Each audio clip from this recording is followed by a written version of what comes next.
कथामृतं तप्तजीवनं कविभिरीडितं कल्मषापहं श्रवणमङ्गलं श्रीमदाततं भुवि गृह्णन्ति ये भूरिदा जनाः। श्री श्री रामकृष्ण कथामृत আপনারা নিয়মিতই পাঠ করেন অনেকে। আপনাদের বহু পরিচিত শ্রী শ্রী রামকৃষ্ণ কথামৃত। তো এইটি আজ আমরা যে অংশটি পড়ব, একটু আগেই আমরা তার তারিখ জানিয়ে দিলাম, 10ই জুন 1883। আমরা যেখান থেকে পড়ব, দশম পরিচ্ছেদ বেলঘরের ভক্ত সঙ্গে। বেলঘরের ভক্ত সঙ্গে এই হলো শিরোনাম। এই জায়গাটি আজ আমরা পড়ব। আমরা আগেও বহুবার বলেছি যে কথামৃত হলো এমন একটি বই যা যে কোনো জায়গা থেকেই পাঠ শুরু করা যেতে পারে। কারণ এটি এরকম নয় যে এর পরের পরিচ্ছেদ নির্ভরশীল, এরকম ব্যাপার নয়। কেন নয় তাও আমরা জানিয়েছি। কারণ যেহেতু এটি এক একটি দিনের প্রায় দিনলিপি ধরনের, যখন মাস্টারমশাই যেতেন বিশেষ করে ঠাকুরের কাছে, তখন যে ধরনের কথাবার্তা হতো তিনি সেগুলোকে নোট করে রাখতেন তার নিজের বোঝার মতো করে। তার পরবর্তী সময়ে তিনি ভক্তদের এটি পরিবেশন করেছেন। ফলে এটি যে যে বিষয় আলোচিত হতো সেগুলোই তিনি আলোচনা করেছেন, বা শ্রীরামকৃষ্ণের যে সেই সমস্ত বিষয়ে তার যে কথা বা তার যে দৃষ্টিভঙ্গি সেটি তুলে ধরা হয়েছে। ফলে এখানে এমন এক ব্যাপার নয় যে একটি বিষয়ের কন্টিনিউশন চলছে পরিচ্ছেদের পর পরিচ্ছেদ, এরকম কিন্তু নয়। আমরা সেই জন্যেই খুব ধারাবাহিকভাবে যেটি পড়ছি তা নয়, কখনো কখনো খানিকটা বিক্ষিপ্তভাবেও আমরা পড়ছি। উদ্দেশ্য হলো একটি, যে কথামৃতের সঙ্গে যেহেতু আপনারা অনেকেই পরিচিত আছেন এবং বেশিরভাগ ভক্তই কথামৃত খানিকটা হলেও রোজ পড়বার চেষ্টা করেন, ফলে কথামৃত আপনার কাছে খুবই পরিচিত। আমরা যদি এইভাবে র্যান্ডাম পেজ খুঁজে পড়ি তাহলে হয়তো কখনো কখনো আপনার যে পেজগুলো বা যে অধ্যায়গুলো আপনি জানতে চান, হয়তো সেগুলো আমরা কখনো না কখনো ছুঁয়ে যেতে পারি। সেই কারণের জন্যেই আমরা এরকম কখনো কখনো হঠাৎ করে কোনো একটা জায়গা খুলে যেমন যেমন পাই সেরকম করে করি। আজকের দিনটি আপনারা জানেন যে রামনবমী, আজকে একটি বিশেষ তিথি। হয়তো আমরা সেই বিষয়ে চর্চা করলেও করতে পারতাম, তবু আমাদের মনে হলো যে যেহেতু আমরা কথামৃত নিয়ে কথা বলবো আজকে, কথামৃত ধারাবাহিকভাবেই বুধবারের একটি বিষয় হয়ে দাঁড়িয়েছে, তাই বুধবার হলেই কথামৃত শুনবার জন্য আপনাদের আগ্রহ তৈরি হয়। তাই মনে হলো যে আজ আমরা কথামৃত নিয়ে আলোচনা করি। অবশ্য কথামৃত মানে শ্রীরামকৃষ্ণের কথা, ভগবান রামচন্দ্রের কথা আর শ্রীকৃষ্ণের কথা তো পৃথক কোনো কথা নয়, একই কথা। তবুও আজকের যে বিশেষ দিনটি আপনারা অনেকেই মেনে চলছেন, পালন করছেন, তো সেই দিনটি আমাদের মনে থাকবে। আর আমরা আজকের যে বিষয় সেটিও দেখব কোন বিষয় এখানে চর্চা করা হচ্ছে। প্রথমেই একটি বর্ণনা রয়েছে, আমরা সেই অংশটা একটু পড়ে ফেলি। তাহলে আমরা শুরু করছি আজকের অনুধ্যান, কথামৃতের দশম পরিচ্ছেদ বেলঘরের ভক্ত সঙ্গে। মানে বেলঘরিয়া যেটি, সেটি বেলঘরে এভাবে উল্লেখ করা হয়েছে। বেলঘরে হইতে গোবিন্দ মুখোপাধ্যায় প্রমুখ ভক্তেরা আসিয়াছেন।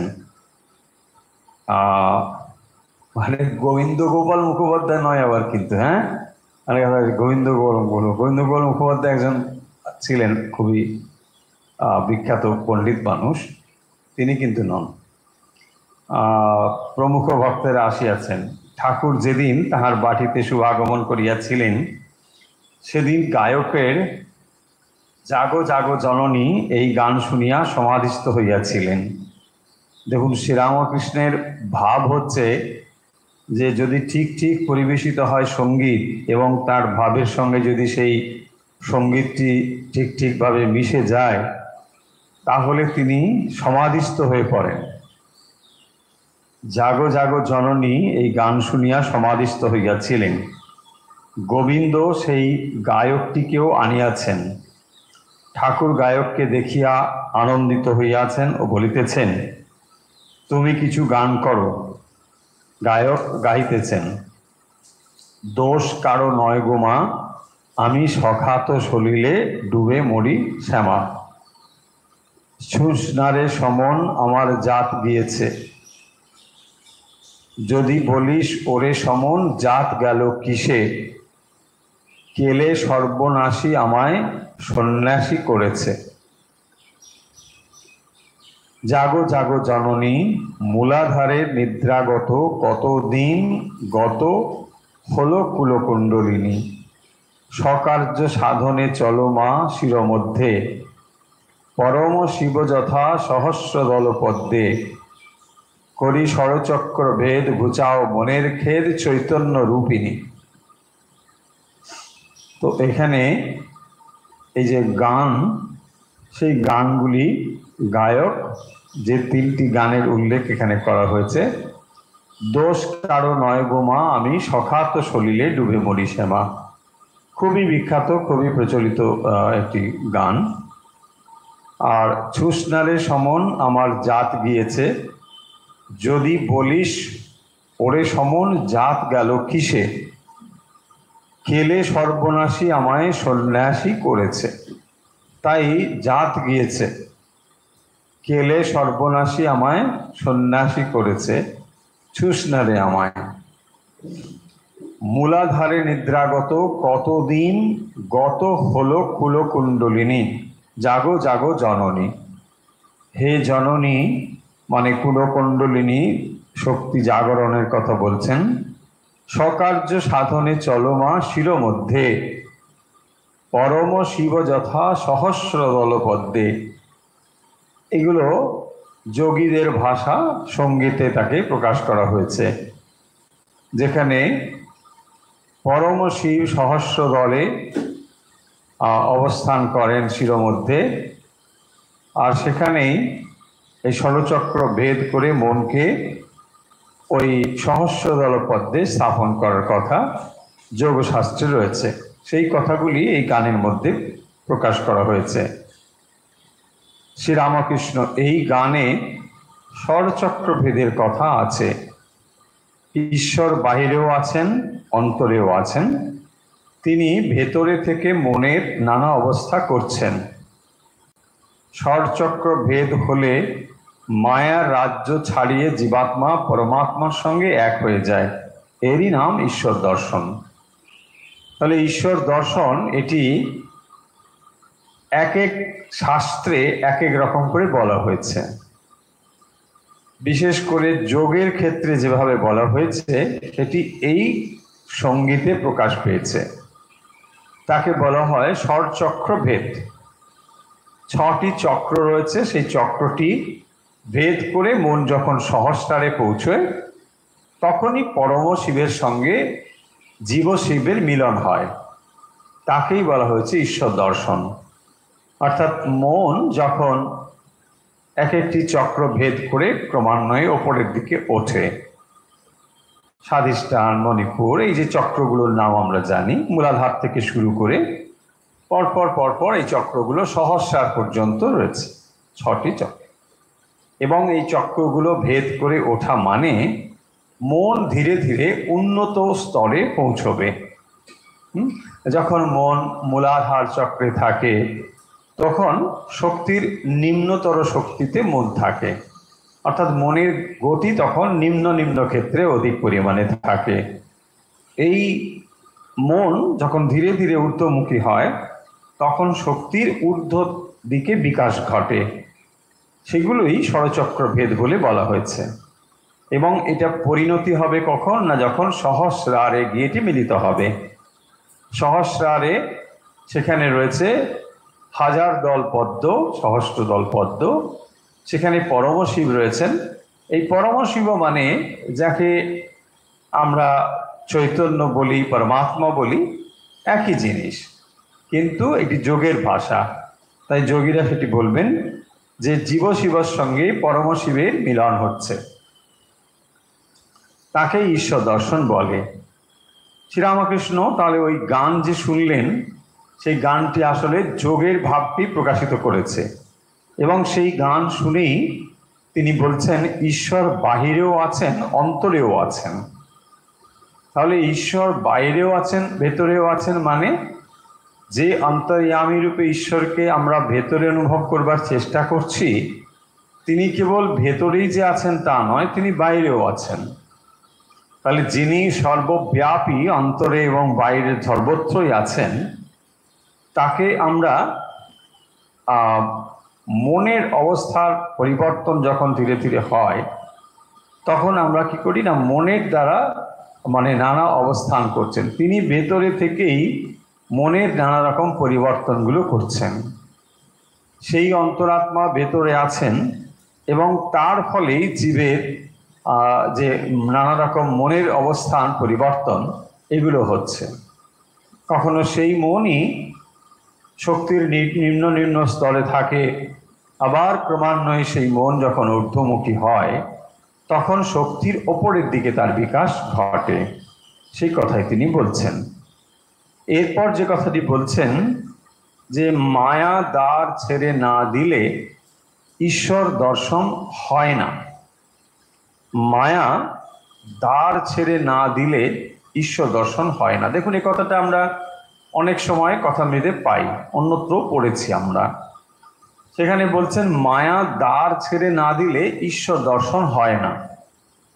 খুবই সহজ কথা, কিন্তু কথাটির মধ্যে যে কথাটি রয়েছে যে মায়া দ্বার ছেড়ে না দিলে ঈশ্বর দর্শন হয় না, তাহলে মায়া যদি দ্বার ছেড়ে দেবেন, এই মায়ার দ্বার ছাড়াটি কার উপর নির্ভরশীল? তিনি কখন দ্বার ছাড়বেন? তাহলে সাধক যে সাধনা করে, তার দ্বার ছাড়া কি সাধনার উপর নির্ভরশীল? যদি নির্ভরশীল না হয়, তাহলে সাধনার কি ফল? প্রশ্ন আসতে পারে, তাই না? মায়া দ্বার ছেড়ে না দিলে ঈশ্বর দর্শন হয় না, তাহলে মায়া কখন দ্বার ছাড়বে আর তখন জীবের ঈশ্বর দর্শন হবে? তাহলে ঈশ্বর দর্শনের জন্য জীব কি কোনো চেষ্টা করবে কি করবে না? কেন করবে? কারণ করে তো তার কি ফল হবে? ধরুন পরীক্ষক যদি পাশ করায়, তাহলে আমি পাশ করব, তাহলে আমার কি করার আছে? তাহলে বইপত্র বন্ধ করেই আমি বসে থাকি। হ্যাঁ, পরীক্ষক যদি বলেন না আমি পাশ করাবো না, ও ঠিক মতো চাঁদা পয়সা দেয়নি, ধরুন কথা, তাহলে কি হবে? হবে না তো। অনেকটা এরকম শোনাচ্ছে না যে ভগবান বলছেন মায়া দ্বার ছেড়ে না দিলে। তাহলে মায়া কাকে বলে? মায়া হলো ঈশ্বরের একটি শক্তি, তাকে বলে মায়া। যে শক্তিতে ভগবান এই জগৎ রচনা করেছেন, সেটি মায়া শক্তি। আবার সেই শক্তি জীবের ক্ষেত্রেও কাজ করে, সেটিও মায়ার আরেকটি শক্তি, যেটিকে আমরা যোগমায়া বলি। সেই যোগমায়া হলো ভগবানের মায়া শক্তি। তিনি এই মায়া শক্তি দ্বারা কি করছেন? সৃষ্টি করছেন। আবার জীবের ক্ষেত্রে এই মায়া রয়েছে অজ্ঞান রূপে, জীব অনুভব করছেন অজ্ঞান। তাহলে জীব যে মায়া রূপে অজ্ঞান অনুভব করছেন, শ্রীরামকৃষ্ণ বলছেন মায়া দ্বার ছেড়ে না দিলে, তার মানে একজন দাঁড়িয়ে আছেন, একটা দরজা রয়েছে, সেই দরজার পারে ভগবান আছেন। আমরা হাইপোথেটিক্যালি ধরছি, তাই না? তো ওদিকে ধরুন ভগবান আছে, এই মায়া মানে একটা দরজা, সেই দরজাটি যদি খোলা হয়, কেবল তখনই ঈশ্বর দর্শন হবে। এই তো কথা বলছেন, মায়া দ্বার ছেড়ে না দিলে ঈশ্বর দর্শন হবে না। তাহলে মায়া কাকে কাকে দ্বার ছাড়বেন? যিনি ভালো সন্দেশ নিয়ে যাবেন, যিনি জব করছেন, মানে দীক্ষা নিয়েছেন, এই কতদিন দীক্ষা হয়েছে, কি করছো, হ্যাঁ, এরকম করে করে প্রশ্ন করে উত্তর দিলেই মায়া এই তাড়াতাড়ি ঢুকে পড়, এখন কেউ নেই, ঢুকে, তাই না? কি করে করবেন? তাহলে একটা প্রশ্ন আমাদের মনে খুবই জাগতে পারে যে মায়া দ্বার ছেড়ে না দিলে যদি হয় না, তাহলে মায়া দ্বার কখন খুলবেন? মায়ার কি তাহলে প্রশ্নটা হচ্ছে যে এটি সাধকের ইচ্ছাধীন নাকি মায়ার ইচ্ছাধীন? এইটাই হচ্ছে আমাদের প্রশ্ন। যদি সাধকের ইচ্ছাধীন হয় তাহলে সেটা একরকম ব্যাপার, যে মায়া ঠিক আছে, আমি আমার মতন করে যোগ্যতা অর্জন করব, আমি যোগ্যতা অর্জন করে বলবো কেন খুলবে না, হলো, এটা ঠিক আছে, তাই না?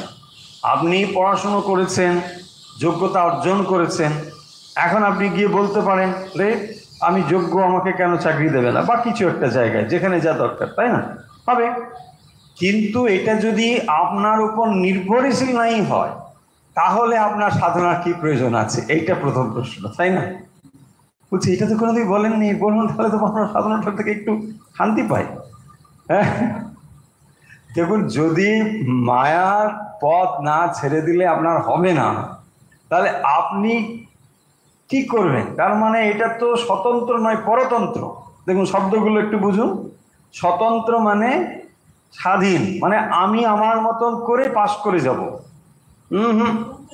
তুমি পড়াশুনো করতে পারো, পাশ কিন্তু আমি করব, এইটা তো তাহলে পরতন্ত্র হয়ে গেল।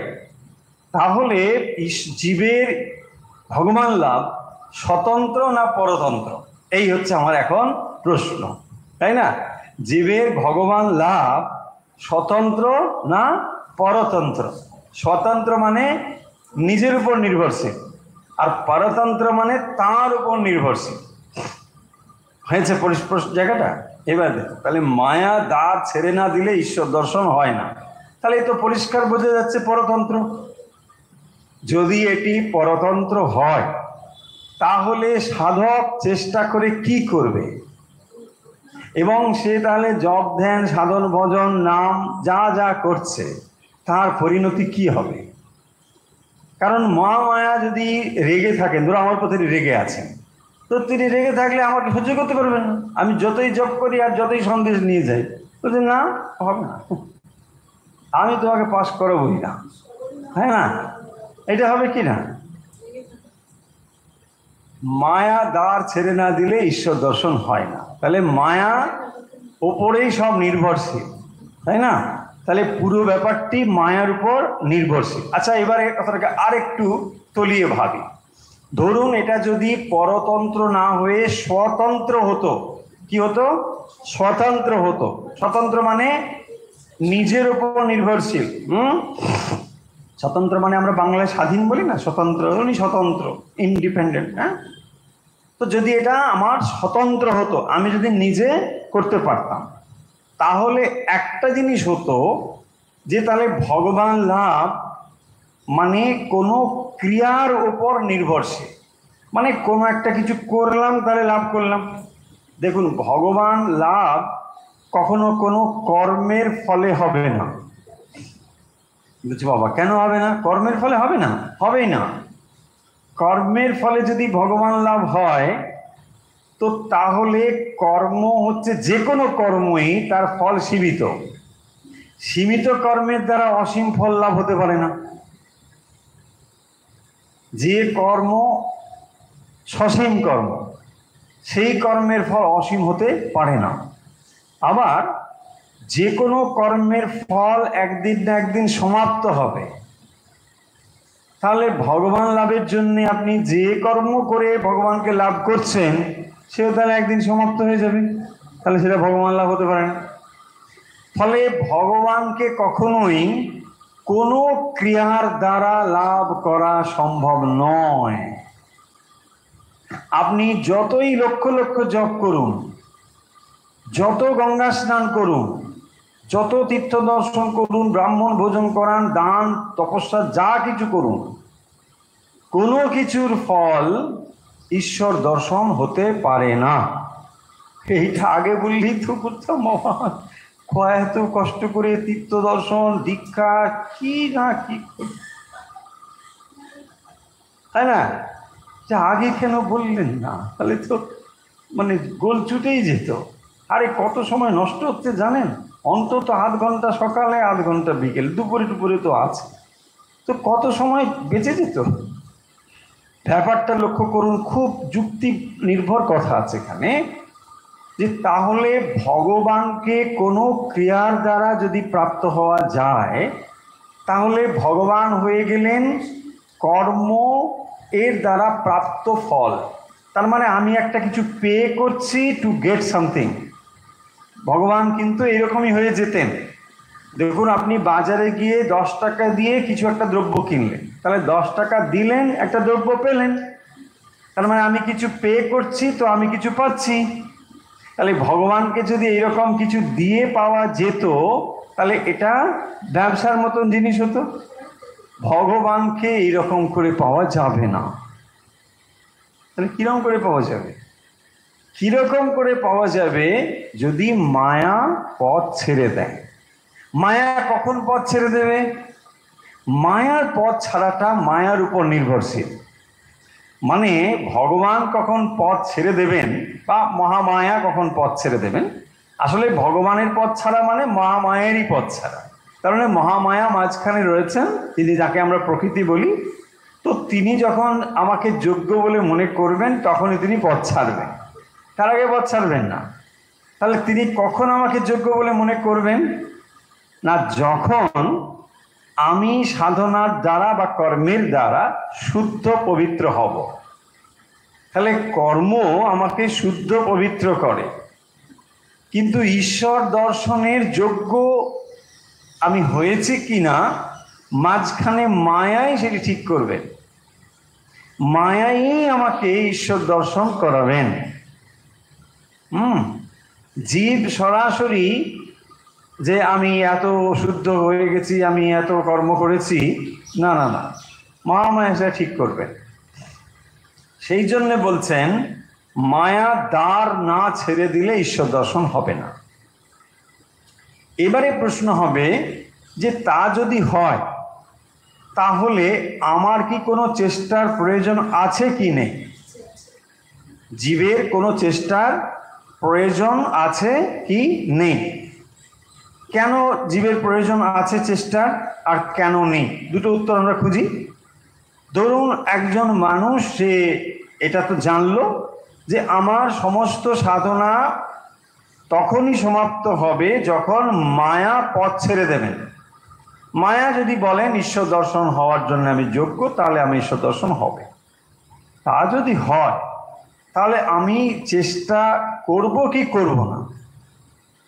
তাই না? এর উত্তর হচ্ছে যে যদি আমার ভেতরে ব্যাকুলতা তৈরি হয়, তাহলে আমি চেষ্টা না করে কি থাকতে পারবো? আমি চেষ্টা না করে যদি থাকি, তাহলে একটা উত্তর হবে আমি লক্ষ্য সম্বন্ধে ওয়াকিবহাল নই, জানি না, এবং আমার এই জগৎ ভালো লাগছে, এই বিষয়ে বাসনা ভোগ আমার ভালো লাগছে, সেই জন্যে আমি আলাদা কোনো অপশান খুঁজছি না। আর যদি আমি অপশান খুঁজি, তাহলে নিঃসন্দেহেই কার ওপর নির্ভরশীল সেটা পরের কথা। আমি ছটফট করব কিনা, আমি চুপ করে থাকতে পারবো কিনা? পারবো না। যদি আমি পিপাসার্ত হই, ধরুন একজন ওখানে আছেন, তিনি জল দেবেন, আপনি নিজে নিয়ে জল খেতে পারেন অথবা তিনি দেবেন, এই তো ব্যাপারটা। ওখানে একজন আছেন, জল দেবেন, আচ্ছা দেবেন, তো দেবেন মানে কি আমি যদি পিপাসার্ত হই, তাহলে কি বলছে না উনি দেবেন, যখন দেবেন আমি বসে থাকি, তার মানে আমি যথেষ্ট পিপাসার্ত নই, তাই না? যদি আমার পিপাসা থাকে, আমি নিয়ে খেতে পারি বা কেউ দিতে পারে, সেটা পরের কথা। আমি অন্তত নিশ্চিন্ত থাকতে পারি না জল না পাওয়া পর্যন্ত, তাই না? তাহলে আমার ভেতরে যদি ছটফট বা ব্যাকুলতা ভাব আসে, কেবল তখনই তো আমি দেখব যে জলের কাছে আমি ছুটে যাব বারবার। আর সেখানে যদি আমি এরকম করি, মহামায়া পথ ছেড়ে দেবেন। দেখুন শ্রীরামকৃষ্ণর এক্সাম্পল স্মরণ করুন। শ্রীরামকৃষ্ণ বলছেন যে কোনো ছেলে যদি মায়ের কাছে খুব নাছোড়বান্দা হয়, হয় না এরকম, খুব জিদ ধরা ছেলেগুলো হয় না, হ্যাঁ দাও, 2 পয়সা দাও, 2 পয়সা দাও। শ্রীরামকৃষ্ণই দেখবেন সুন্দর এক্সাম্পল দিয়েছেন, একদম মানে সমাজ থেকে তুলে নেওয়া এক্সাম্পল। বাড়িতে লোকের যেমন হয়, মা তার বন্ধুদের সঙ্গে বসে গল্প করছে, মায়েরা গল্প করছেন, তখন ছেলে একটা এসে বলছে, মা আমাকে 2 পয়সা দাও, এটা কিছু কিনবো, এটা কিছু কিছু একটা। তো মা তখন তাকে শুনছেন না, এই যাও আমরা এখন কথা বলছি, তো এখানে ডিস্টার্ব করো না, বলে। কিন্তু বারবার সে যখন এরকম করবে, এই দাঁড়া বাবা একটু দাঁড়া, এই যে এটাকে একটু শান্ত করে আসি, এটা থামবে না, দাঁড়া বলে তিনি উঠে গিয়ে কি করবেন, 2 পয়সা ফেলে দেবে, পড়াত পড়াত করবে, 2 পয়সা ফেলে দিয়ে হ্যাঁ যা এবার যা। প্রথম বলবে তোর বাবা এলে বলে দেবো, মানে এইভাবে নানাভাবে তাকে পরাস্ত করবে। কিসের জন্যে? ব্যাকুলতার পরিমাপ করবার জন্য। ব্যাকুলতাটা পরিমাপ করবে যে ও কতটা ওই জিনিসটা চাই। যখন ও বলল যে না এটা ছাড়া হবে না, ঠিক আছে, তখন উনি কি করলেন, 2 পয়সা চট করে গিয়ে চাবিটা খুলে পয়সা 2 দিয়ে ওরাতে চলো দিয়ে এবারে উনি নিজের কাজে গেলেন। এক্সাম্পল। তার মানে যদি আমি যথেষ্ট ব্যাকুল হই, তাহলে মহামায়া আমাকে পথ ছেড়ে দিতে বাধ্য হবে। দেখো, তার মানে এটা যেমন স্বতন্ত্র, আবার এটা পরতন্ত্র। কিন্তু এই স্বতন্ত্র মানে এই নয়, বা পরতন্ত্র কথার অর্থ এই নয় যে আমার কিছুই করার নেই, করার আছে। কারণ আপনি ব্যাকুল না হয়ে থাকতে পারেন না।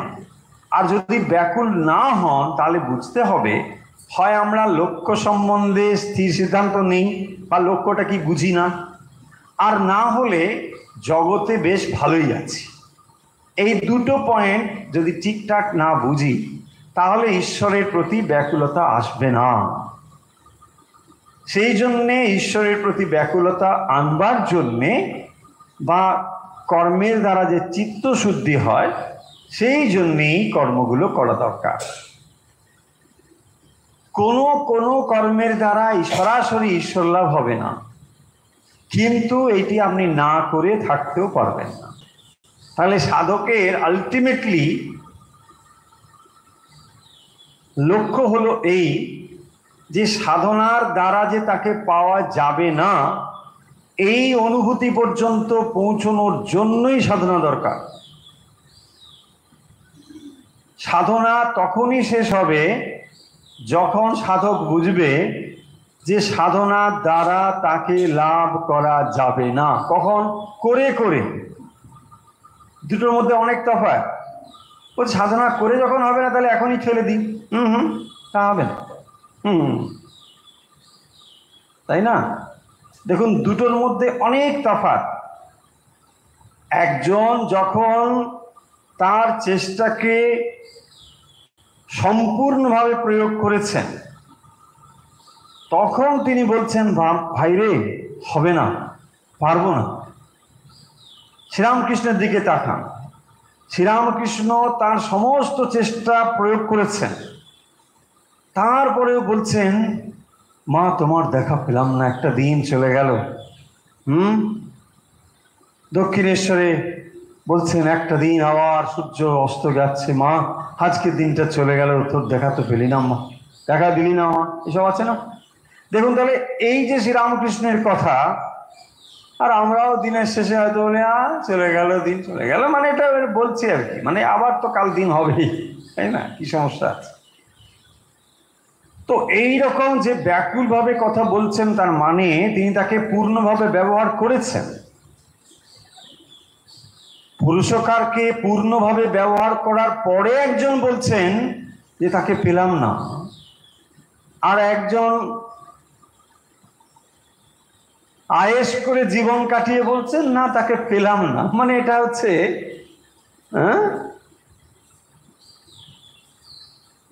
লোকে যেমন দুঃখকে নিয়ে দেখবেন এটা এটা এটা এটা আনন্দ করে, দুঃখকে নিয়েও আনন্দ করে। মানে প্রাণটা যেন ফেটে যাচ্ছে, আসলে ফেটে যাচ্ছে না। সকালবেলা দেখলো খবরের কাগজে, না এতগুলো মানুষ মরে গেছে, কি কষ্ট, বলে একটু সুন্দর স্যান্ডউইচে এই আরেকটা স্যান্ডউইচ নিয়ে এসো, খাও। না কি কষ্ট, দেখো লোকগুলো ঝুঁটিতে না আগুন লেগে গেছে, কি কষ্ট।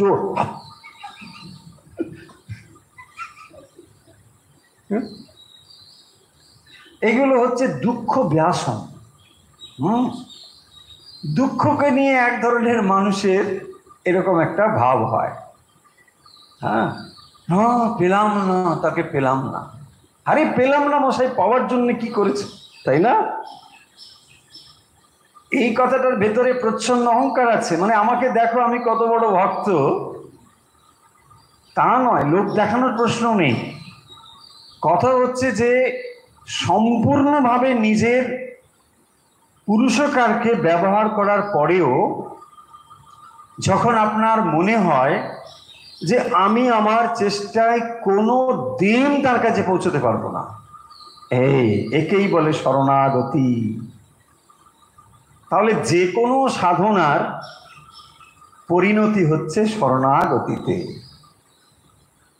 এই যে আপনাকে যদি প্রথমেই শরণাগতি বলা হয়, দেখুন পারবেন না, বা কেউ আমরা পারবো না। কেন না? সকলের ভেতরে একটা ডুয়ারশিপ আছে, সকলের মধ্যে এই বোধটা রয়েছে যে আমি কিছু করতে পারি, কিছু না কিছু করতে পারি, পারি তো। দেখুন সকলের মধ্যে আছে ডুয়ারশিপ আছে, কর্তৃত্ব বোধ আছে না? এই কর্তৃত্ব বোধটাকে ভাঙবার জন্যই সাধনা দেওয়া হয়েছে। আপনি যা কিছু জগতে লাভ করেছেন কর্ম করেই করেছেন। আপনার মোটিভ কি? আমি কাজ করব, আমি কিছু পাবো। ঠিক, তোমার কাজ করবার একটা প্রবণতা আছে, বেশ, তুমি ওটাকেই কাজে লাগো। কি করবে? জব কর, করতে থাকো, করো করো। করতে করতে আপনি এক সময় বুঝবেন যে আরে এই জব করে কি করে হবে, তাকে পাবো কি করে আমি? বলছেন এইখানে যদি আপনি বুঝতে পারেন যে জব করে তাকে পাবেন না, এটাই আপনার জবের সমাপ্তি। এই জন্যই আপনাকে জব করতে বলা হয়েছিল। দেখুন ভুল বুঝবেন না যে তাহলে কাল থেকে জবটা বন্ধ করে দিলেই বোধহয় ভালো, একদম না। ওই অনুভবটা আপনার আসবে চূড়ান্তে, তখনই হবে সাধকের শরণাগতি। তখনই আপনি সব ছেড়ে দিতে পারবেন যে না আমি পারবো না, কিছুতেই পারবো না, তখন আমি ছাড়ছি। এ দুটোর মধ্যে বিস্তর অন্তর আছে, মুখের কথা নয়, এটা আপনার অনুভবের ভেতরে আসতে হবে। করে করে করে করে বহু চেষ্টা করেছেন, করে আপনি দেখছেন যে না পারবো না। মা যশোদা শ্রীকৃষ্ণকে বারবার চেষ্টা করছেন, বালকৃষ্ণ বারবার চেষ্টা করছেন কিন্তু পারছেন না। বলছেন না আমি আর পারতে পারবো, হবে না, যাও ছেড়ে দাও। এটাকেই বলে শরণাগতি। জীব বারবার চেষ্টা করছে ভগবানকে বাঁধবার জন্য, কিন্তু সেখানে একটু কম পড়ে যাচ্ছে, দড়িটা ছোট হয়ে যাচ্ছে। এটা কিসের প্রতীক? এটা হচ্ছে এই প্রতীক, শরণাগতির জায়গা। বারবার চেষ্টা করেও আপনি তাকে বাঁধতে পারবেন না, বাঁধা যায় না, কেউ তাকে বাঁধতে পারেনি, তিনি যদি না ধরা দেন। এইটাই হচ্ছে ভগবানের ইচ্ছে। এটা কোনোভাবে আপনি সেই জায়গাটা নিতে পারেন না, তার ইচ্ছে। কিন্তু জীব তার যত রকম চেষ্টা, যত রকম ক্ষমতা, তার পূর্ণ প্রয়োগ না করেও থাকতে পারে না, সে করবে। সেই জন্য দেখবেন তুরিয়ানন্দজি মহারাজ বলছেন যে ডানা ব্যথা করার জন্যই সাধনা। ডানা ব্যথা কর, ডানা ব্যথা মানে আপনারা সকলেই জানেন, পাখি তুই ঠিক বসে থাক, ঠিক বসে থাক। রামকৃষ্ণ নামের মাস্তুলে, তো রামকৃষ্ণ নামের মাস্তুল, সেখানে পাখিটা বসে আছে। এবারে কি করছে? একবার উত্তরে, দক্ষিণে, পূর্বে, পশ্চিমে একবার করে দৌড়ে দৌড়ে গেল, মানে জাহাজের উপরে পাখিটা রয়েছে। তো জাহাজটা যখন মাঝ সমুদ্রে, তো তখন সে এক এক জায়গায় একবার করে যায় আর ফিরে আসে, কোথাও কোনো ডাঙা পাচ্ছে না। কিন্তু সে না চেষ্টা করে যেতে পারবে? পারবে না, বারবার উড়ে যাচ্ছে, কিন্তু কোথাও না পেয়ে সে আবার ফিরে এসে লাস্টে মাস তুলে বসে তখনই এই কথা বা এই অনুভূতি, পাখি তুই ঠিক বসে থাক। তার মানে সম্পূর্ণভাবে পুরুষকার যখন ব্যবহৃত হয়েছে তখনই সাধক শরণাগত হবেন। আর এই শরণাগত হলেই তখন মায়া পথ ছেড়ে দেবেন, আর তখন ঈশ্বর দর্শন হয়। তাহলে মায়ার পথ ছেড়ে দেওয়াটা মায়ার উপর নির্ভরশীল বলে জীব শান্ত হয়ে চুপ করে বসে থাকতে পারে না।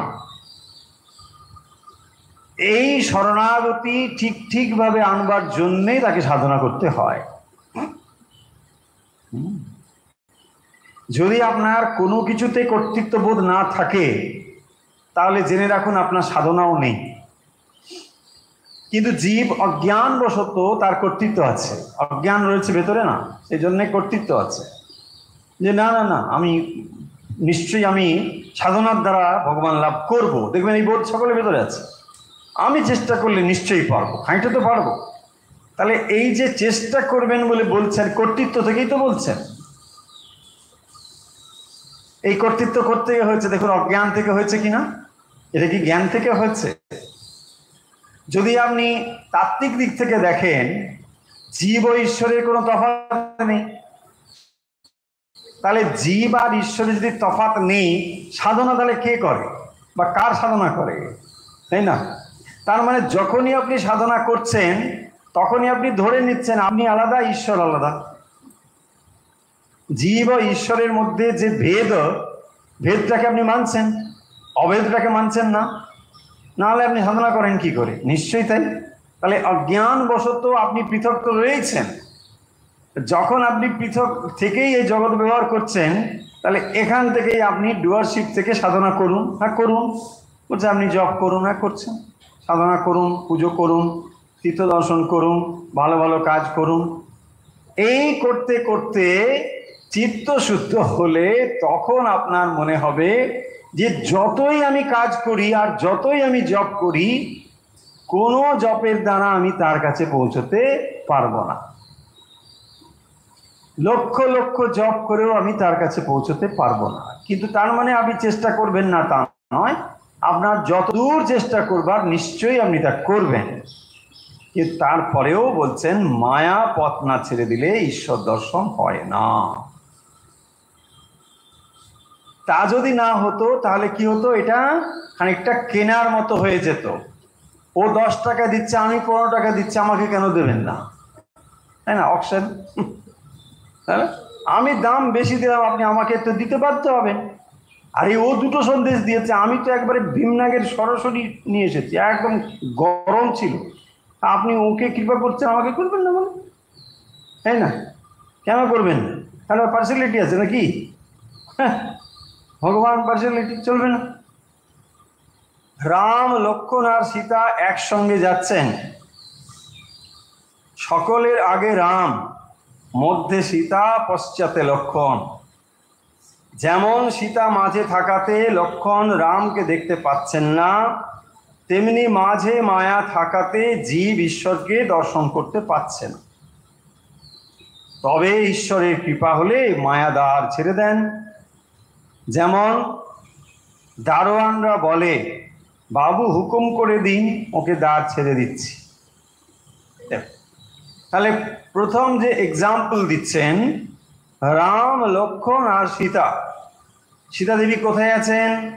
মাঝখানে আছেন। সামনে কে রয়েছে? রামচন্দ্র ভগবান। আর পেছনে কে রয়েছে? লক্ষ্মণ। তাহলে লক্ষ্মণ কার প্রতীক? জীবের প্রতীক। আর ভগবান রামচন্দ্র, মাঝখানে রয়েছেন মায়ারূপী সীতা দেবী। তাহলে লক্ষ্মণ যদি রামচন্দ্রকে দর্শন করতে চান বা জীব যদি ভগবানকে দর্শন করতে চান, তাহলে মায়া যদি পথ ছেড়ে দেন, সীতা দেবী যদি সরে দাঁড়ান, তাহলেই তাকে দর্শন করা যাবে। সেইটিকে এখানে এক্সাম্পল দিয়ে সুন্দর করে বলছেন। তবে ঈশ্বরের কৃপা হলে মায়া দ্বার ছেড়ে দেন। ঈশ্বরের কৃপা হলে মায়া দ্বার ছেড়ে দেন। যেমন দারোয়ানরা বলে বাবু হুকুম করে দিন, ওকে দ্বার ছেড়ে দেন। মানে ওখানে ধরুন একজন রয়েছে, আপনি গিয়ে বলছেন আমাকে ঢুকতে দাও, বলছেন না দেওয়া হবে না। তখন আপনি একটা কোনো অথরিটির কাছে গিয়ে একটু চিটকুটে লিখে নিয়ে আসেন, বা কেউ একটু ফোন করে দিল, হ্যাঁ হ্যাঁ ওকে ছেড়ে দাও ছেড়ে দাও, সাদা জামা পরা আছে, তারপর সব, তাই না? তো এইরকম দেখে ছেড়ে দেয়। তার মানে এটা বলছে তাহলে ভগবান যদি আপনার খুশি হন তিনি ছেড়ে দিতে পারেন, কিন্তু সাধারণ নিয়মটা হলো এই, দারোয়ান ওখানে একজন আছে,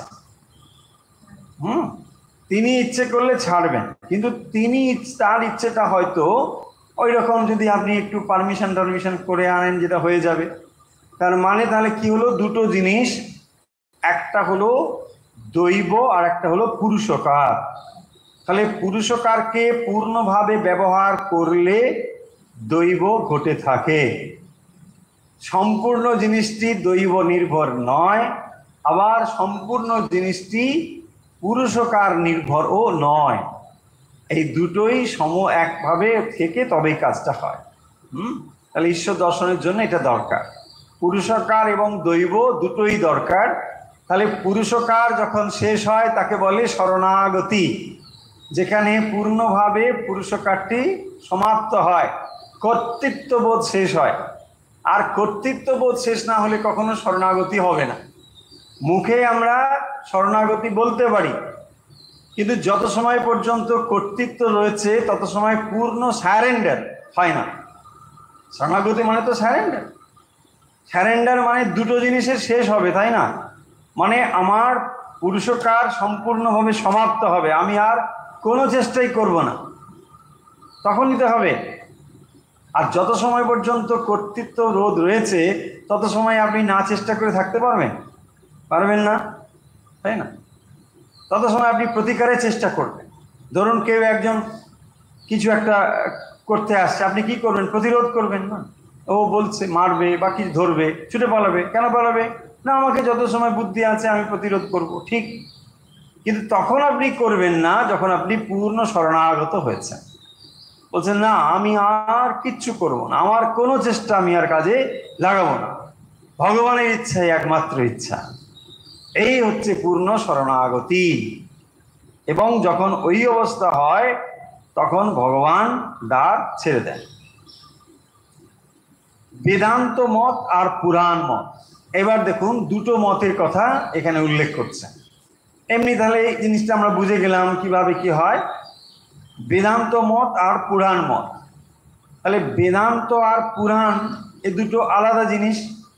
বেদান্ত কাকে বলে? বেদের অন্ত বা শেষ ভাগ বা বেদের শ্রেষ্ঠ ভাগ, তাকে বলা হয় বেদান্ত। কি আছে এর মধ্যে? না, বেদান্তের মধ্যে চূড়ান্ত অনুভূতির কথা রয়েছে, ঈশ্বর সম্বন্ধে, ব্রহ্ম সম্বন্ধে যে অনুভূতিগুলো সেগুলো বেদান্তের মধ্যে রয়েছে।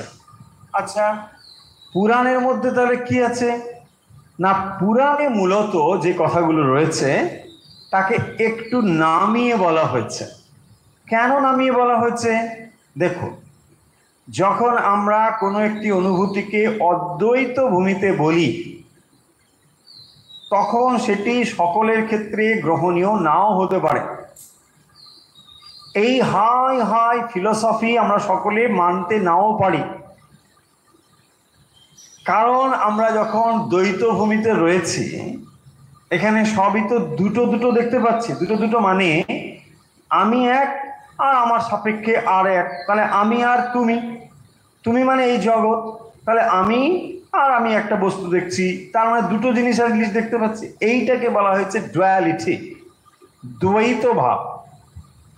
আবার এই ভাবটিরই চূড়ান্ত অবস্থা হলো যে যাকে তুমি আসলে দুই বলে বলছো, বাস্তবিক দুই বলে কিছু নেই, যা আছে একটিই আছে। তার মানে দৃক এবং দৃশ্য আসলে একটি জিনিস, একটি জিনিসের একটি অবস্থার নাম দৃক, ওই জিনিসটির আরেকটি অবস্থার নাম দৃশ্য। দৃক দৃশ্য, একটা এক্সাম্পল দিন, কঠিনের মধ্যে যাব না। বেদান্ত বেদান্ত বললে আজকে আর কথা অমৃত সহজ ব্যাপারটা নষ্ট হয়ে যাবে, যাব না। দৃক এবং দৃশ্য দুটো জিনিস কিরকম? এক, দেখুন যখন আপনি স্বপ্ন দেখেন, আপনি সুন্দরবনের বাঘ দেখছেন, নদী পেরোচ্ছেন, এসব নানা রকম কাহিনী পরপর দেখছেন। বাঘ কি করে তৈরি হলো, কোন উপাদান দিয়ে তৈরি হলো? আপনার মনের উপাদান। হ্যাঁ, আবার আবার দেখুন, যে বাঘটিকে আপনি দেখছেন, সে কে দেখছে? আপনি দেখছেন। তাহলে আপনি দেখছেন এবং আপনি যা দেখছেন এ সবই কিন্তু মনের উপাদানে তৈরি হয়েছে, কোনোটাই বাস্তবসম্মত নয়। তাহলে দুটো উপাদান যে ওখানে দেখছেন, যেটা আপনি স্বপ্নে দেখেন, ওইটাকে যখন জাগ্রতে আপনি আসেন, তখন আপনার স্থূলরূপ আর যা দেখছেন ওটার স্থূলরূপ হচ্ছে এই জগৎ। ফলে দৃক আর দৃশ্য কোনো তফাৎ নেই। কিন্তু কথা হচ্ছে, যখন ব্যবহারিকভাবে আমরা আসব, তখন এই দুটো জিনিসকে না আমরা ওইভাবে দেখতে পাচ্ছি না। বুঝছে না, এই সব জায়গায় দুটো জিনিস আছে, আপনি এক বললে আমরা মানতে পারবো না। বেশ, তাহলে তোমরা ডুয়ালিটিকে মানো, দ্বৈতকে মানো। সেই জন্য দেখবেন পুরাণ কাহিনীগুলোতে সাধারণত দ্বৈত ভাবেরই প্রাধান্য রয়েছে। দ্বৈত ভাব না, হ্যাঁ, দ্বৈত ভাব। দয় ভয় ওই তো, ওই তো না, এই তো দ্বৈত। হ্যাঁ, দয় ভ ওই তো দ্বৈত। যাই হোক, তাহলে দ্বৈত ভাব বা ডুয়ালিটি এটা হচ্ছে পুরাণগুলোতে রয়েছে। কারণ ধরুন পুরাণগুলোতে কি আছে, সেখানে দেখবেন হয় শিব পুরাণে শিব হচ্ছেন মহান, বা বিষ্ণু পুরাণে বিষ্ণু মহান, তার অনেক চেলা রয়েছে, শিষ্য রয়েছে, তারা সে কি করছেন, তার পুজো করছেন, উপাসনা করছেন। তার মানে এখানে ডুয়ালিটি রয়েছে। সেইগুলোই দেখবেন ওই কাহিনী দিয়ে সুন্দর করে সেখানে এক্সপ্লেন করা হয়েছে। বেদান্ত মতে বলে এই সংসার ধোকার টাটি, এই সংসার ধোকার টাটি। হরে বাবা, বেদান্ত বলে এই সংসার ধোকার টাটি। ধোকার টাটি মানে কি?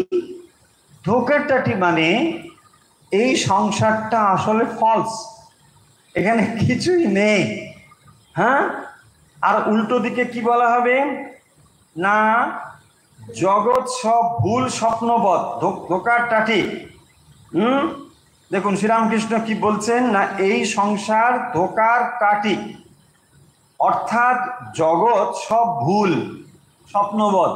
আচ্ছা, একটা জিনিস মনে করুন তো, এই জগৎটা স্বপ্নবৎ বেদান্ত বলছে, আমি বলছি জগৎটা মিথ্যা, জগৎটা স্বপ্নবৎ। স্বপ্নবৎ মানে শরবত, শরবত স্বপ্নবৎ? না না না না, তা নয়। স্বপ্নবৎ মানে হচ্ছে তার মতো। হ্যাঁ, না না, গরম পড়েছে না, সে শরবত। স্বপ্নবৎ, স্বপ্নবৎ মানে তার মতো। বতুপ, বতুপের বৎ, বতুপ পথ, বতুপ আর মতুপ। তাহলে স্বপ্নবৎ মানে স্বপ্নের মতো। দেখুন স্বপ্নবৎ মানে যখন আপনি জেগে ওঠেন তখন স্বপ্নের কিছু থাকে? কিছুই নেই। বাঘ হালুম করছে না, স্বপ্নে কিন্তু হালুম করছিল। যেই আপনি জেগে উঠলেন, বাঘ আর হালুম করে না, হুলুম করে না, কিছুই করে না। তার মানে কি? তার মানে সেটা স্বপ্নকালে সত্য ছিল, জাগ্রতে সত্য নয়। এটাই বলছেন জগৎ সব ভুল স্বপ্নবৎ। তার মানে এই যে পরিদৃশ্যমান জগৎ, বেদান্ত বলছেন এটা স্বপ্নের মতো, এটা ভুল। আপনি মানতে পারবেন? বাবা কি বলছে রে, সব স্বপ্ন? হ্যাঁ, বাবা স্বপ্ন, মা স্বপ্ন, পুত্র স্বপ্ন, স্ত্রী স্বপ্ন, কন্যা স্বপ্ন, সব স্বপ্ন, খাওয়া স্বপ্ন, থাকা স্বপ্ন, আমি স্বপ্ন, সব স্বপ্ন। আরে বাবা দুঃস্বপ্ন, তাই না? দেখুন মানতে পারবেন না। সেই জন্যে বলছেন বেদান্ত বলে ধোঁকার টাটি একদম। কিন্তু পুরাণ বা ভক্তিশাস্ত্র বলে ঈশ্বরী চতুর্বিংশতি তত্ত্ব হয়েছেন, তাকে অন্তরে বাইরে পূজা করো। এই দেখুন তফাৎটা কোথায়। তাহলে এক জায়গায় বেদান্ত মতে বলা হচ্ছে জগৎ মিথ্যা, স্বপ্নবৎ। আবার যে বলা হলো পুরাণ মতে যে সব ঈশ্বরই হয়েছেন, তিনি চতুর্বিংশতি তত্ত্ব হয়েছেন, মানে এই যা কিছু দেখছি সবই তিনি হয়েছেন, তাকে অন্তরে বাইরে পুজো করো। তার মানে একটা তত্ত্বে অদ্বৈতভাবে, আবার একটা দ্বৈতভাবে। এই দুটোর মধ্যে বাস্তবিক কোনো তফাৎ নেই, কিন্তু ওই অবস্থায় পৌঁছতে গেলে তখনই এই ভাবটা নিতে হবে। কেন নিতে হবে একটু আমরা বোঝার চেষ্টা করি। দেখুন, যখন আপনি স্বপ্নের মধ্যে আছেন, যখন আপনি স্বপ্নের মধ্যে রয়েছেন, তখন কিন্তু আপনি স্বপ্নকে মিথ্যা বলতে পারেন না। পারেন? কিছুতেই পারেন না। কখন আপনি বলেন? যখন জেগে ওঠেন, তাই না? দেখুন, তাহলে স্বপ্নের মধ্যে থেকে স্বপ্নকে মিথ্যে বলা, এটা চালাকি হয়ে যাবে, তাই না? তাহলে আমি জগৎ ব্যবহার করছি, অথচ আমি বলছি জগৎ তিন কাল মে হ্যাই নেই, এটা ঠিক নয়। সেই জন্য দেখবেন শ্রীরামকৃষ্ণ বলছেন সংসারীর পক্ষে এটা ঠিক নয়। তার মানে যত কুকর্ম বিকর্ম অকর্ম যত কিছু করে শেষে আমরা বলবো জগৎই তো নেই। আরে জগৎ নেই মানে তুমিও নেই। দেখো, তাহলে তুমিও নেই, কিন্তু তুমি তো সব করে বেড়াচ্ছ। তোমার কর্তৃত্ব আছে, তো তোমার কর্তৃত্ব থাকলে জগৎ আছে। তাহলে এইখানেই আমরা দুটো জিনিসকে ঠিক সমভাবে গ্রহণ করতে না পেরে তার একটা ভুল বা অপব্যাখ্যা করবার সম্ভাবনা প্রচুর আছে। সেই কারণের জন্যেই বলছেন না, পুরাণ মতে এইটি হলে ভালো। তাহলে তিনি সব কিছু হয়েছেন বা ভক্তিশাস্ত্র মতে যে তাকে অন্তরে বাইরে পুজো করো। হ্যাঁ, ঠিক, এটা ঠিক আছে, তাই না? অত দূর ফিলোসফি আমার যাবে না। সেই জন্যে এই দুটো মত সাধারণত বেদে উপনিষদে দেখবেন ওই কথাগুলো রয়েছে। মানে ঋষিরা অদ্বৈতর আলোচনা করছেন বা বিশেষ করে বেদান্তে অদ্বৈতের কথা রয়েছে, সেগুলো ঠিক আছে। কিন্তু জগৎ সংসারে সব কিছুর মধ্যে আমি রয়েছি, অথচ জগৎ মিথ্যা, এটা হচ্ছে যথার্থ ঠিকঠাক ফিলোসফি নয়। তাতে মুশকিল হয়ে যাবে। এই জন্য দেখুন বলছেন, যতক্ষণ আমি বোধ তিনি রেখেছেন ততক্ষণ সবই আছে। হ্যাঁ, তাহলে আমি থাকলে তুমি আছো। তাহলে আমি বোধ যত সময় পর্যন্ত রয়েছে তত সময় এই জগৎ, গাছপালা, পশু পাখি, তুমি সবই রয়েছে। এটাকে অস্বীকার করতে পারো না। তাহলে আমি না থাকলে তখন কি থাকে সেটা আমিও জানি না, তুমিও জানো না। ঠিক আছে, এটা ঠিক আছে। আর স্বপ্নবোধ বলার জো নেই। নিচে আগুন জ্বালা আছে, তাই হাঁড়ির ভেতরে চাল ডাল আলু পটল সব টকবক করছে। নিচে আগুন জ্বালা রয়েছে, সেই জন্যে টকবক করছে। তাহলে আমরা যদি একটা অংশকে না দেখে বাকি অংশটাকে নিয়েই কেবল ভাবি, তাহলে এটা আংশিক দেখা হবে, পুরোটা দেখা হবে না। সেই জন্য বলছেন নিচে আগুন জ্বালা আছে। তার মানে এই যে দেহ মন বুদ্ধি সব কাজ করছে, তার পেছনে সেই চৈতন্য রূপ অগ্নি প্রজ্বলিত আছেন। সেইটি আছেন বলেই হাঁড়ির ভেতরে যেমন চাল ডাল আলু পটল টকবক করে লাফায়, তো সেই রকম আমিও বলছি কি আমি আছি, আমি লাফাচ্ছি, মানে আমি কর্তৃত্ব সংযুক্ত হয়ে আছি, আমি এটা করছি ওই করছি সেই করছি।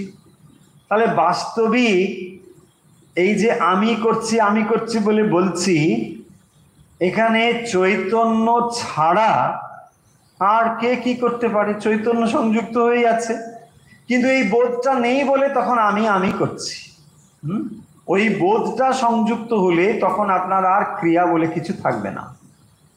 সেটি বলছেন, অহং যেন তাদের অভিমান, শরীরটা যেন হাঁড়ি, মন বুদ্ধি জল ইন্দ্রিয়ের বিষয়গুলো যেন ডাল ভাত আলু পটল, অহং যেন তাদের অভিমান, আমি টকবক করছি আর সচ্চিদানন্দ অগ্নি। তাহলে সেই অগ্নিটা মানে হচ্ছেন সচ্চিদানন্দ অগ্নি। সেই অগ্নি ভেতরে এবং বাইরে রয়েছে বলেই এই দেহরূপ যন্ত্রটি কাজ করে চলেছে। হাঁড়িতে যেমন আলু পটল সব ফোটে, ওরকম টকবক টকবক করছে। তাই ভক্তিশাস্ত্রে এই সংসারকে মজার কুটি বলেছে। তাহলে একটা হলো ধোঁকার টাটি আর একটা মজার কুটি। কি করে মজার কুটি হবে? তাহলে ধোঁকার টাটি মানে বলছে যে এই জগৎটা নেই, আর ভক্ত বলছেন জগৎ আছে, তাই তো? বেশ, তখন জগৎকে সে ব্যবহার করছে, জগতে সব সম্পর্ক, মানুষজন, গাছপালা সব রয়েছে, ফলে এটাকে আমি নেই বলতে পারছি না। তাহলে মজার কুটি কখন হবে? না, মজার কুটি তখনই হবে যখন ভগবানকে আমি এই সমস্ত কিছুর কারণ রূপে জানবো, তখনই মজার কুটি। আগুনটা আমার ভেতরে আছে বলেই আলু পটল ফুটছে, লাফাচ্ছে, এইটিকে জানাই তো সেই অগ্নিকে জানা, সেই সচ্চিদানন্দকে জানা, তখনই হয়ে যাবে মজার কুটি। তাহলে একটা জিনিসকে সম্পূর্ণরূপে না জেনে আংশিক রূপে যদি জানি, তাহলে দৃশ্যের পূর্ণ জ্ঞান হলো না। যেমন দেখুন, যদি আলু আর পটল ফোটা, পটল লাফানো, এই যে দৃশ্যটা বলা হচ্ছে, এইটা যদি আমরা ভাবি, তাহলে সেখানে ধরুন আপনার এই যে আগুনটি তলায় আছে ওই অংশটা আপনি জানেন না, বা ওইটা আপনি বাদ দিন, তাহলে আপনি কি ভাবছেন? না, ইনডিপেন্ডেন্টলি আলু আর পটল লাফাচ্ছে, তাই না? এইটা হচ্ছে বিজ্ঞান। এটা হচ্ছে বিজ্ঞান, মানে এই যে বহির্বিজ্ঞান যত আবিষ্কার হয়েছে বা হয়ে চলেছে, সবই সত্যের অর্ধেকটাকে দেখে এই কথা বলা হচ্ছে। চাঁদ রয়েছে, সূর্য রয়েছে, গ্রহ নক্ষত্র সব হচ্ছে ঠিক।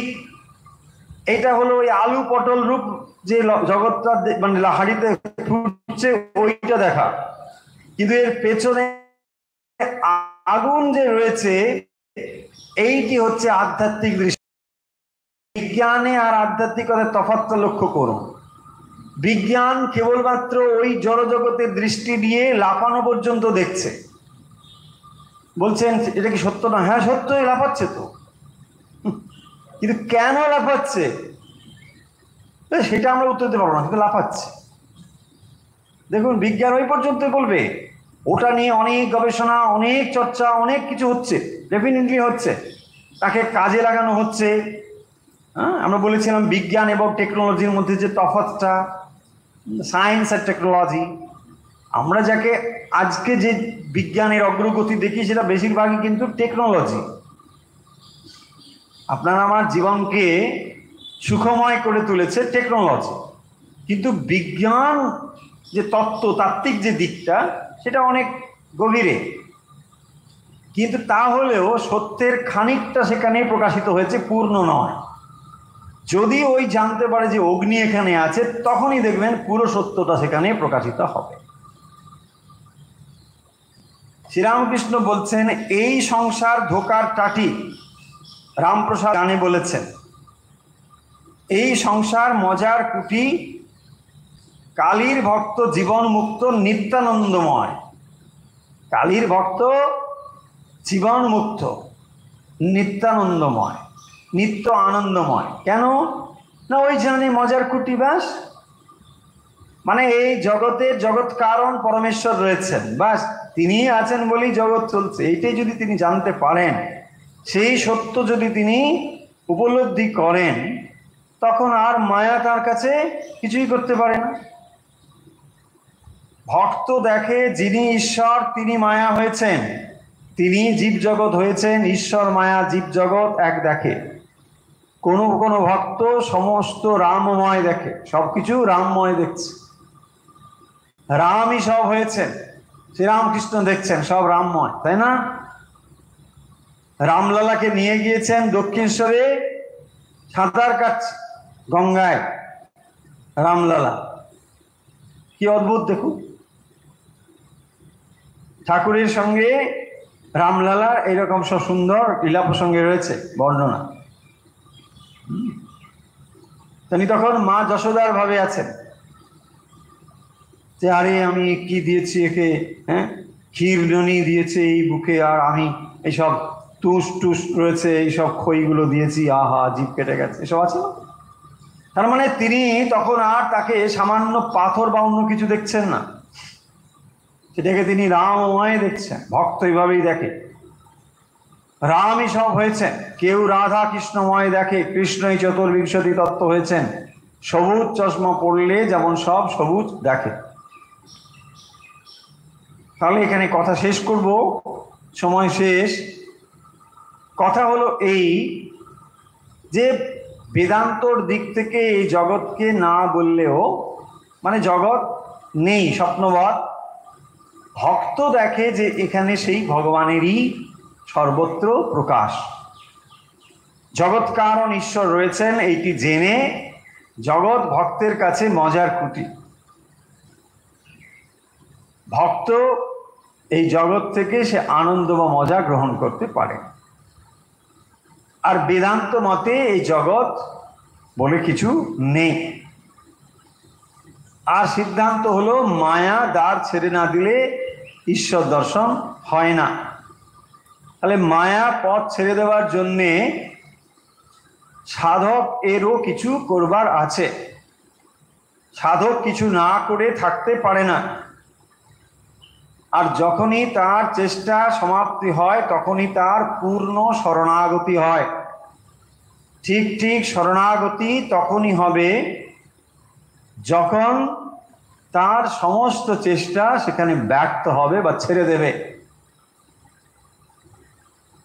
সেই জন্য দেখবেন শ্রীকৃষ্ণ লীলাতে যেখানে বস্ত্রহরণ বলে একটি লীলা রয়েছে, সেই বস্ত্রহরণ লীলাটি আসলে শরণাগতির একটি নিদর্শন।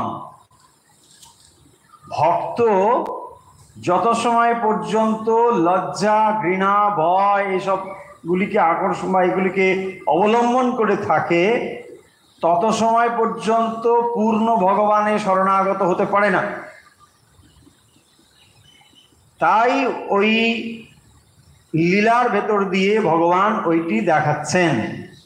আসলে বস্ত্রহরণ মানে বস্ত্রহরণ না, ওই যে যে বস্ত্র নিয়ে যে ভগবান কদম্বের ডালে উঠে গেলেন আর ওখানে যারা স্নান করছিলেন যমুনাতে, ওই যে লীলাটি, না বস্ত্রহরণই বলে ওটাকে, ওই ইয়েতে নয়, যেমন দ্রৌপদী শেষের নয়। তার মানে ওই যে বস্ত্রগুলো বলছেন না যে তোমরা এখানে রয়েছো, হ্যাঁ বস্ত্রগুলো সব ওপরে সব রয়েছে, বস্ত্রগুলো পরে রাখো ইত্যাদি, তার মানে হচ্ছে পূর্ণ শরণাগতি। যখন ওটা প্রতীকী, পূর্ণ শরণাগতি হলে কেবল তখনই ভগবান তাকে কৃপা করে।